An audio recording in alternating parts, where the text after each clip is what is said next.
Bonjour à tous. La période d'essai, pour beaucoup, c'est juste une formalité, une case à cocher. Et si on changeait complètement de perspective? On va voir ensemble comment faire de cette étape bien plus qu'une simple procédure. En fait, c'est un vrai outil de management, un levier puissant pour sécuriser les recrutements et construire des équipes qui tiennent la route. Alors, on en arrive à la question clé, cette fameuse période d'essai. Est-ce que c'est juste une contrainte administrative, un truc à passer, ou est-ce que ça peut être une vraie opportunité stratégique?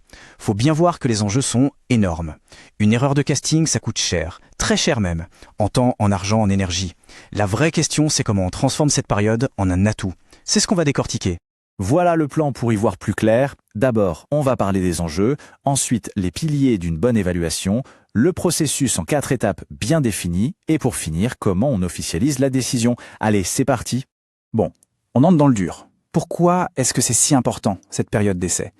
Eh bien, il faut voir ça comme bien plus qu'une simple phase de test. C'est un moment absolument critique pour s'assurer que l'investissement énorme d'un recrutement, eh bien qu'il soit le bon.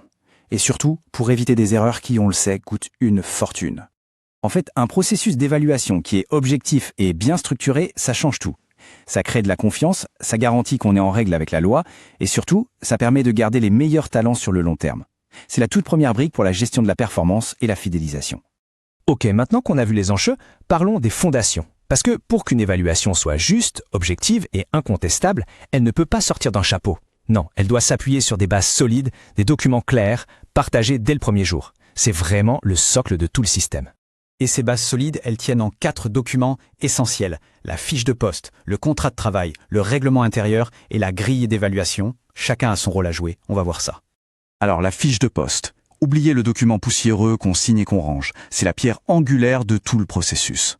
C'est elle qui transforme des missions un peu vagues en tâches concrètes, en compétences qu'on peut mesurer, avec des indicateurs de performance clairs. C'est la carte routière partagée par tout le monde. Ensuite, le contrat de travail. Là, on est dans le formel, le cadre légal. Et il y a un point absolument crucial. La période d'essai doit y être écrite noir sur blanc avec sa durée. C'est simple, si ce n'est pas dans le contrat, d'un point de vue juridique, elle n'existe pas. Point. Puis, le règlement intérieur. Pour les entreprises d'une certaine taille, c'est le mode d'emploi de la vie en commun. Mais ce n'est pas juste une liste de règles. Le respect de ce règlement, c'est un super indicateur pour évaluer le professionnalisme de la personne, sa capacité à s'intégrer, à comprendre la culture de l'entreprise. Et enfin, le 4e pilier, la grille d'évaluation. Ça, c'est l'outil pratique, celui qui va concrétiser tout le suivi. Elle découle directement de la fiche de poste et elle permet de transformer des impressions, des observations en une analyse factuelle structurée. C'est vraiment ce qui garantit l'objectivité de la démarche. Bon, on a nos fondations. Maintenant, comment on construit la maison? Autrement dit, comment se déroule ce processus dans le temps? Ce n'est pas un examen final qui tombe à la fin sans prévenir. Non, c'est un vrai parcours, structuré, fait pour échanger et pour que personne ne soit surpris. Ce parcours, il se découpe en 4 grandes étapes. Ça commence avec l'intégration et la définition des objectifs, ensuite un suivi en continu, puis une évaluation formelle à mi-parcours et enfin l'évaluation finale qui mène à la décision. On voit bien que c'est un processus, pas un événement unique. La première étape, dès la première semaine, est cruciale. C'est là qu'on pose les bases. On présente la fiche de poste, on fixe des objectifs clairs, on présente l'équipe. Bref, on s'assure que la personne a toutes les cartes en main pour bien démarrer. Un bon départ, ça change tout. L'étape 2, c'est le suivi continu. Et honnêtement, c'est peut-être la plus importante. Des points réguliers, même informels, sont la clé. Ça permet de donner du feedback constructif, de corriger le tir si besoin, de documenter ce qui se passe. L'idée, ce n'est absolument pas de piéger la personne. Au contraire, c'est de lui donner toutes les chances de réussir en ajustant les choses au fur et à mesure. Et sur quoi on évalue concrètement? Sur 3 grands axes. Il y a bien sûr les compétences techniques, la maîtrise des outils, la qualité du travail, les délais, mais ce n'est pas tout. Il y a aussi les compétences comportementales, le travail en équipe, la communication, l'autonomie, et enfin l'adéquation culturelle. Est-ce que la personne s'intègre bien? Est-ce qu'elle adhère aux valeurs? La performance, ce n'est pas que de la technique. On arrive maintenant au moment fatidique, l'aboutissement de tout ce processus, l'étape où il faut prendre une décision. Une décision qui, si tout a été bien fait avant, sera mûrement réfléchie et basée sur des faits. C'est l'heure de la formalisation. Et à la fin, il y a 2 issues possibles, pas 36. Soit c'est une confirmation, la période d'essai est un succès, le contrat continue. Soit c'est une non-confirmation, l'essai n'a pas été concluant et la relation de travail s'arrête. Tout le processus qu'on a vu sert à rendre ce choix le plus juste et objectif possible. Dans le cas d'une confirmation, un point important. Même si la loi ne l'impose pas toujours, envoyer un courrier formel, c'est une excellente pratique.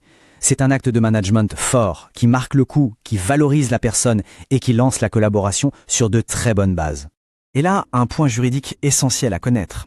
L'article 20 de la loi 90-11 est très clair. Durant la période d'essai, la rupture du contrat peut se faire sans qu'il y ait de préavis à respecter, ni d'indemnité à verser. C'est une flexibilité importante prévue par la loi. Attention, cette flexibilité ne veut pas dire qu'on peut faire n'importe quoi. Le professionnalisme reste primordial, surtout en cas de non-confirmation.